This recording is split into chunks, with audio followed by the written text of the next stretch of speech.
Huwezi kulizungumzia kaunti ya Trans Nzoia bila kumtaja Henry Pius Masinde Muliro.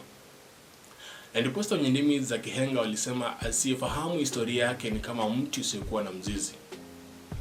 Masinde Muliro alikuwa dira ya siasa sio tu hapa katika kaunti ya Trans Nzoia bali pia Kenya mzima. Wakati huo akiwa ni mbunge wa Kitale East ambayo mwaka 1988 ulibadilishwa jina na kuitwa Cherangani ambayo tunaitambua kwa sasa. Masinde, urithi wake ulifungamana na Trans Nzoia kutoka kuwa kituo cha wakoloni na kuwa nguzo imara ya kilimo.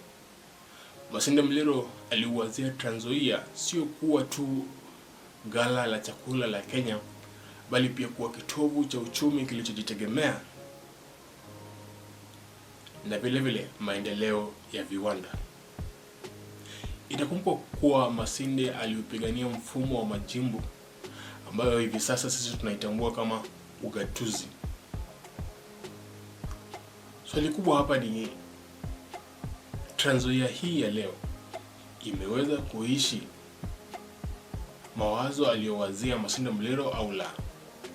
Na ndiposa tunawaita viongozi wenye nyadhifa ama wanyaliza kutumika katika nyadhifa mbalimbali hapa katika kaunti ya Trans Nzoia waje pamoja tuketi tuzungumze ili tuweze kulainisha mambo na maendeleo na miradi hapa katika Trans Nzoia.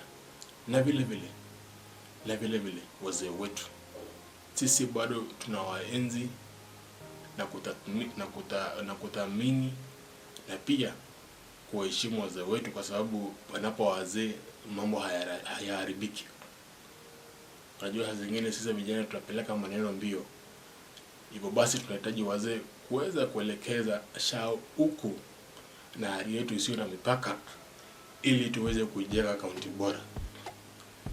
Hivyo basi wazee kutoka jamii ya Mulembe, wazee kutoka jamii ya Wasabot, wazee kutoka jamii ya Umugisi, wazee kutoka jamii ya Turkana, Kikuyu, Kamba, Iteso na hata pia wazee kutoka jamii ya Waindi.